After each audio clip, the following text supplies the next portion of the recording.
On this episode of the Carolina Sports Guy, I'm going to mix it up just a little bit. We'll have like a little three-part discussion here. Kind of like a week that was in Carolina sports. Before we get into today's video, make sure you subscribe. It doesn't cost anything.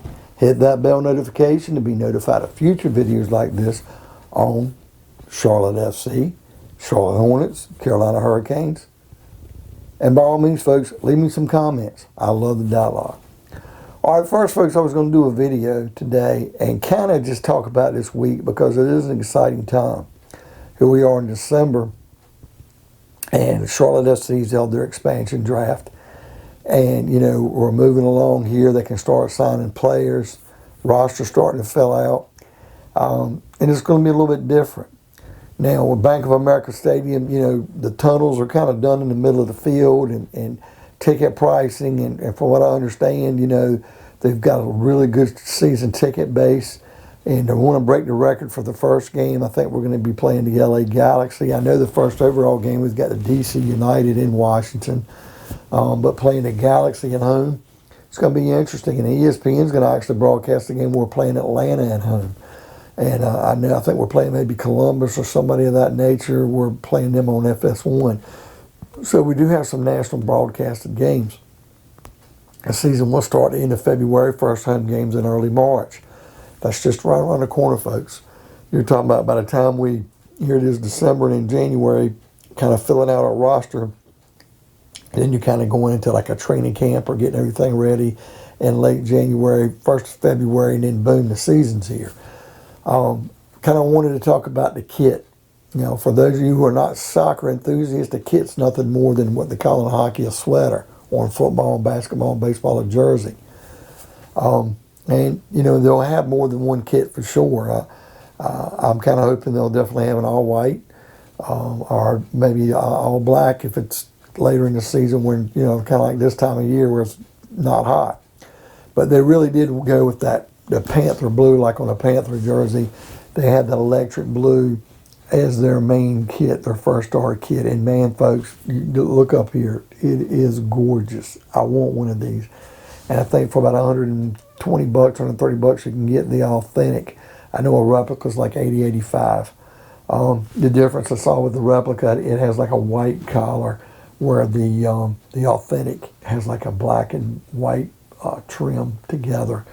And beautiful jersey. And the real cool thing I like at the bottom of the jersey, if you haven't noticed it, they have a little faint state of North and South Carolina, a little white trim of the two states together.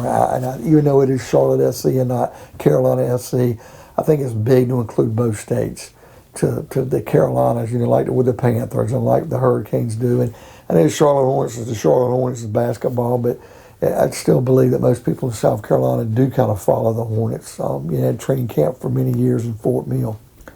But really, with the kit being released, the crest, the colors, and everything, and how sharp the uniform is, really is good to see this. And I think we're going to have a rivalry with Atlanta and some other squads, and it's going to be really good. I guess I kind of wanted to bring up the fact that in the expansion draft, they did take 5 players. One of them was a guy, and I kind of have to get my phone because I'm not as well versed. I'll admit it. I'm not as well versed with the guys that we chose, and I want to be more familiar with them. But we did take a Mackenzie Gaines from I guess Austin FC, Anton Walks from Atlanta United, which is really big, Joseph Mora.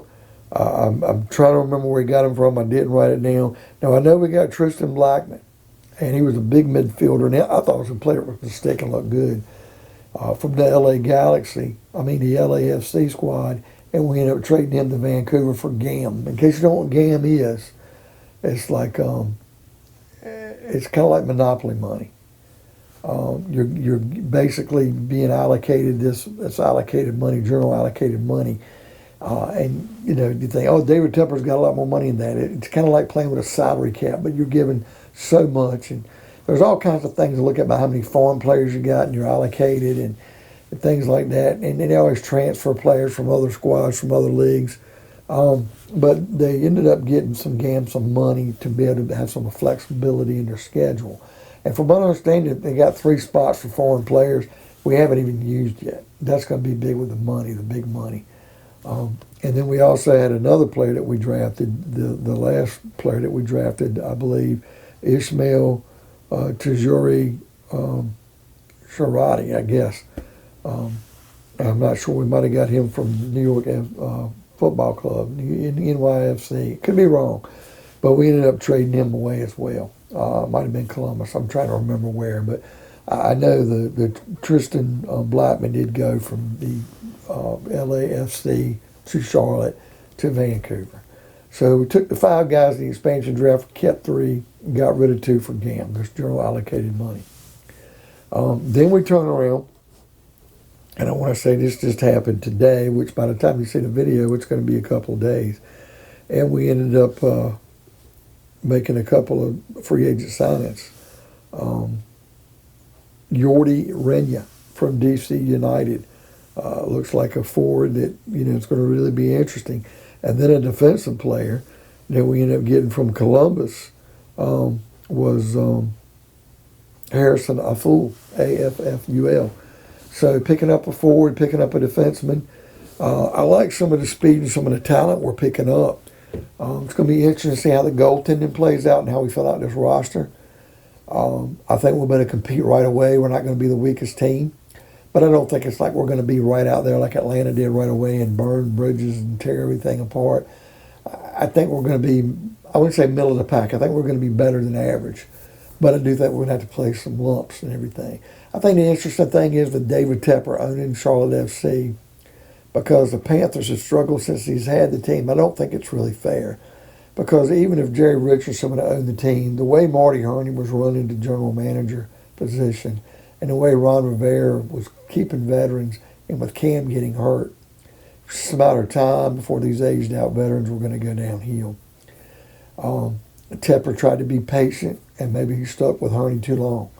He got rid of Rivera first. Maybe it should have been a package deal. And now he's got Matt Rule, and that's a struggle. I know I'm kind of getting offline here because we're talking about Charlotte FC.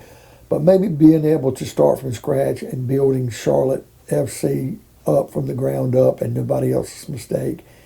Hopefully he's done the right thing and the people he's hired and put in place to make this work. So I'm hoping that it's going to be very successful, and it really gives the Carolina something to be proud of, and really gives David Tepper something to put his hat on for a change until we can get the Panther ship turned around. Now, kind of briefly want to mention that the Hornets this week, they've been short-handed because of COVID, and LaMelo Ball's been out and everything else, and even Terry Rozier.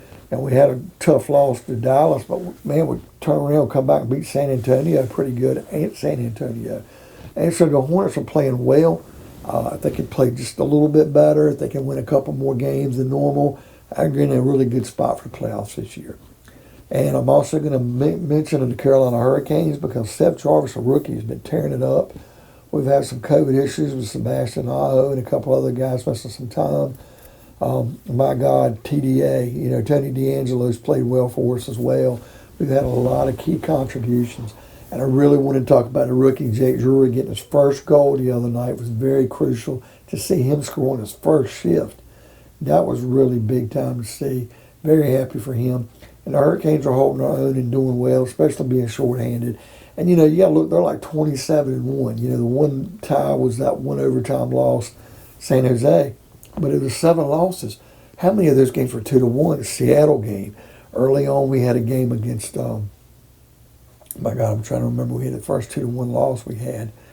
But we had about 4 2-1 losses. So I know Ottawa, I think, was a 1-0 or 2-1 loss, which was kind of pitiful. But like I said, we've just had some 2-1 losses, and Seattle was a 2-1 loss against that expansion team. But they had the 3-0 loss to Dallas, which you had some COVID-related issues there. They did have their first loss of the year, which was against Florida, which was like 5-2 when it was 4-0, and they made a little bit of a comeback. But other than those 2 games and the 4-2 loss to Washington, most of their games have been a 1-goal loss. And I think that's impressive when you got 7 losses and 4 of your 7 losses have been 2-1. You know, really impressive. You've been in every game. So it's something to keep an eye on. And I really love some of the young plays, some of the defensemen that have been playing. And Ian Cole's played well. The goaltender we've been getting from Frederick Anderson. But just the forwards, man, when Ahu's on, he's on. And just the way Svechnikov has played to a degree, and Trocheck. But just seeing young guys like Drury and seeing Seth Jarvis, it's really impressive and helpful. So, folks, judging on Charlotte FC, what's your level of excitement to see MLS soccer starting in a couple of months here in the Carolinas?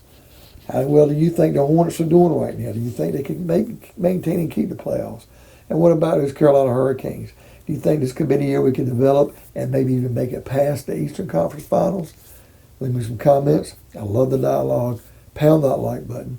Hit that bell notification to be notified of future videos like these. And by all means, folks, help Uncle Chucky out and subscribe. I will see you next time on another episode of Carolina Sports Guy.